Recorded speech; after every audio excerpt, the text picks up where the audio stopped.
Alright guys, so today we're going to be checking out a premium game chair by a company called Katana.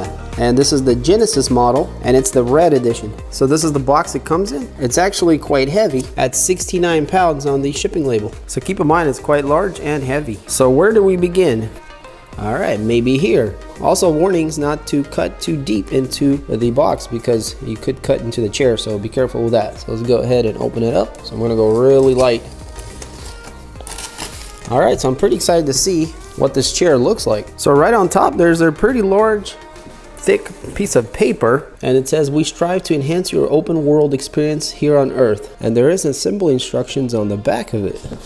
So it looks like we have 9 steps, or 8 steps, 9 is finished, to put the chair together. Alright, well that's pretty cool and interesting way of presenting the instructions. So here we see how the chair is packed. So everything is bubble wrapped, and then there's a lot of soft foam, and there's also hard corners on each side. Alright, so let's start from the top here. So this looks like the backrest.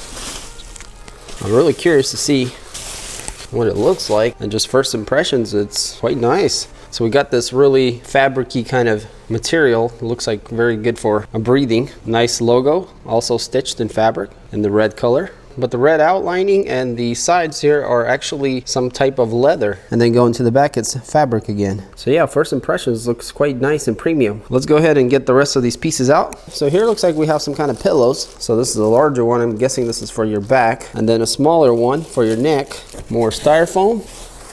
And here we can see the rest of the parts. I'm still quite impressed of how they used all this foam to pack. And so here we have the bottom portion. This is where all of our rollers will be attached to. And it is an aluminum, guys, and it's really nice finish. So this is where we're going to click in our rollers. More foam. And there we can see the bottom portion of the chair, and the armrests are already connected to it. So here you guys can see a little better what the material looks like. Very nice details where it goes from material to leather here. Katana logo stitched into the fabric, and the cushion feels pretty good and quite soft. Looks like we do get adjustable armrests, and they do appear like they go up and down, so that's really nice. And not only that, they also rotate. Alright, so we got a few more things left in here. We got a box and also a mechanism for the chair that lifts it up and things like that. And this thing is quite chunky. And it is all very heavy duty. Like, this is huge thick metal here. So yeah, this thing is super serious and heavy duty. So here we have the adjuster on the spring, and then our functions here on both sides. All right, very cool. So far pretty impressed with this chair. Let's grab our box. So let's see what's in here.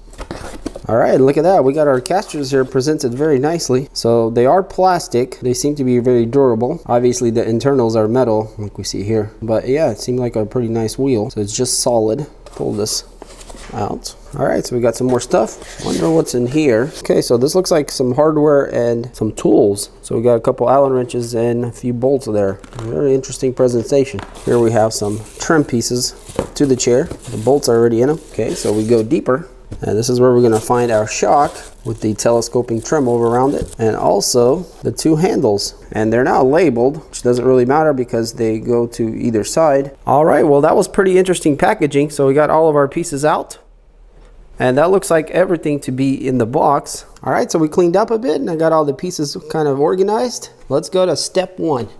So for step 1, we grab the base and flip it upside down. And then for step 2, we snap in the rollers. So we got our rollers right here, and we're just gonna simply push them into their place. And now if you look at the roller, there's a couple little washers there. They're like press washers, and they have to snap in. So you gotta make sure you push them down all the way. So just keep massaging it in there, like back and forth. So if you guys look, that little shiny part has to be touching the bottom of the frame itself. So it needs to go all the way in. All right, next one. All right, so all of our wheels are on. Now we can flip it around. Get rid of this. And now we have the bottom portion of the chair. So for step 3, we're gonna insert the shock into the base here. So we're simply just gonna grab it, and we're gonna set it in there.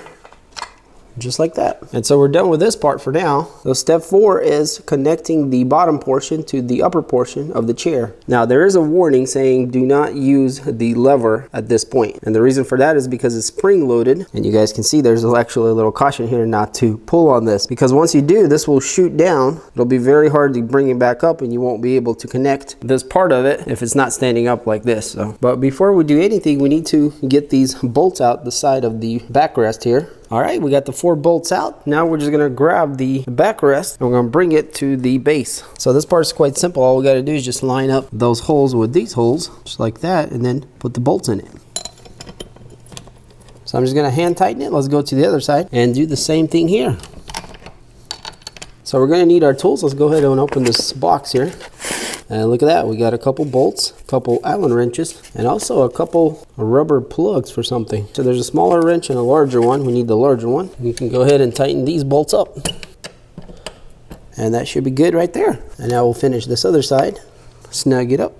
And you do want to make these pretty tight because you don't want it to go loose on you later. And that's it. So for step 5, we have the little covers that go on top of this frame piece. So we just need to get the one that matches here. And you guys can see there's a little bolt here. It screws right into there. So right back here it says RH, so this was for the right. And the other one says LH. And we are going to need our smaller Allen wrench. We're just going to line it up. So you might have to massage it around a little bit because it kind of has to insert into the bolt as it's going down in there. So if it looks like it's not going in, just kind of wiggle it around so it pops in. So this is just a trim piece. It doesn't really have to be too tight. Just get it to where it gets snug and that should be good right there. And we can see here we have exposure of the bolt, and this is where we're going to use the rubber plugs. Just like that. So that really cleans it up and looks nice. So we're going to do exactly the same thing on this side. And what I was talking about is that these line up with the bolts, so these have to go over the bolt. And so now this side is done too. And now we can put our little rubber cover. All right, so that looks good there. So we are making pretty good progress. Now we're at step 6, which we're going to be putting in the mechanism underneath. So what we need to do is just flip this thing down like the picture shows us. Just like that, and now we can see the bottom of it. And by the way, while we're down here, we can see that the armrests here are somewhat adjustable. So if they're too far away, you can unbolt these and bring them in closer. If you're like a smaller person and you like them closer, there is about almost an inch on each side that you can bring them in together, almost 2 inches. So keep that in mind if they're too far away and you wish they were closer. But yeah, under here we can see the build quality is really nice. Everything is heavy duty metal. We got a little steel plate right underneath where a lot of the weight goes, and that's what makes this chair quite unique also, is because it's able to handle, I think, about 380 pounds of weight. So if you're a heavier person, this chair might be for you because it is built to handle that weight. All right, so the first thing we need to do is take out the 4 bolts. This is going to be where we mount our mechanism. And so if we look at the diagram, we can see how the mechanism goes. It's gonna sit right here. So let's grab our bolts and start them. And this thing is quite heavy for sure. Now we can grab our wrench and start tightening it up. And for these bolts, you really want to get them nice and tight. All right, that should be good. So for the next part, which is step 7, is we're going to insert these handles. Since the front is going down, we're going to put the flaps going down. So just like that, they just slide over. And then we're just going to push them in there. They do have quite a bit of resistance, but they're slowly going in. So, but yeah, once you get a good amount of it in, I'm sure it's fine. And yeah, you guys can see this is the lock and unlock function on this one. And same thing for this side. All right, and our next step is combining the upper portion with the bottom base. So the easiest way to do this is grab the base and insert it into the mechanism. And now we can flip the chair around and stand it up. So let's take a closer look at this thing. So it's quite a nice looking chair, quite large. Like this bottom part here is pretty wide. So it does have a nice, gamey, clean kind of look. So even though this is the red model, looks like the red is only the stitching and a little bit of accents of red around the upper portion, and the bottom portion, only the Katana logo is red, but we do have the black leather stitched. So quite nice looking. So this is a side profile view here. And if we go to the back, we can see that it's pretty clean. Kind of like this look because it's much cleaner and just looks a little more mature. So let's check out some of the functions on the chair. So here we have the recliner. You go ahead and take this off. Let's go ahead and try it. And then you pull it, push it with your back, and let it go to lock it in. But if we go here to the armrests are actually quite functional. So the material on top is kind of like a hard rubber, leather, plasticky feeling. I'm not sure exactly what it is, but it is somewhat soft, but it's on the harder side. So it's like a tough rubber, I guess that's what it is. But I'd rather have that because with heavy use, these things do wear out quite easily when you really use them hard. So this looks to be very durable to me. But the armrests here can do quite a few things. So first of all, they can go up and down. We can see this lever here. Now there are steps also, so if you just go down a little and let go, it'll lock in, you know, and there's increments of that. But that's not the only thing these things can do. So they can also go forward and backwards. Pulls back, And there's also sections where it kind of stops. But not only that, they also rotate. So you can go either this way or the other way. Now this is good if you're, let's say, sitting on the edge of the seat and you need to put your elbows down. You can twist it this way and still have a little support here closer to you, or go the other way if you're sitting to the back and you want support more here. Yeah, they are quite adjustable, and that's really nice because once you use this kind of armrest, you wouldn't want to go back to any other kind. And so below we have the two controls. One is to raise the seat, you saw there, and the other one locks it from rocking back and forth, which also you get the tension adjuster here underneath. Yeah guys, that's pretty much all the functions of a chair. So if you ever used an office chair, it's pretty self-explanatory. And again, we got a pretty nice large base on the bottom, and I'm actually kind of liking these solid wheels. They look clean. So this whole chair just has a really nice clean vibe to it and would look really nice in any kind of gaming environment. But obviously you can use this chair for, you know, anything you want. So one more thing we need to look at are these pillows. And so we got one pillow that's for the headrest. It goes up here and it's like a neck support. And the other one looks like a back support pillow. So it's black and it's got like this nice sway to it. And it's really soft. Yeah, it looks like it's memory foam actually. Well, that's nice. Feels very plush and comfortable. But yeah, I think this is for the back, so it goes somewhere right there. And so when you do sit on it, you have, you know, some back support.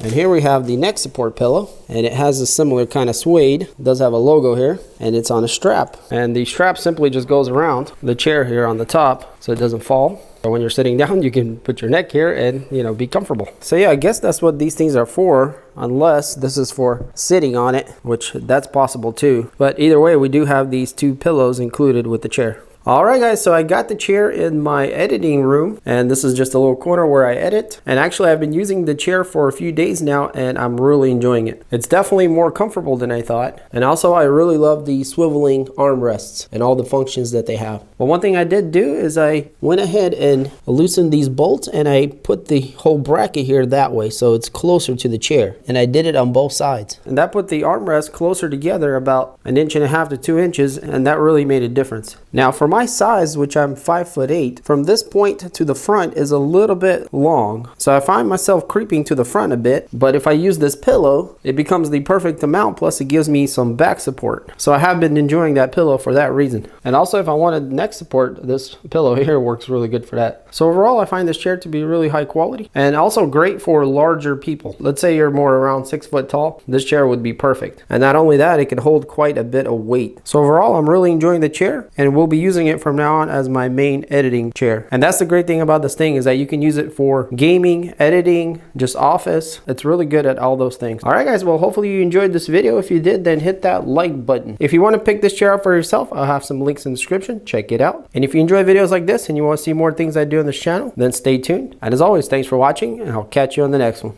Peace.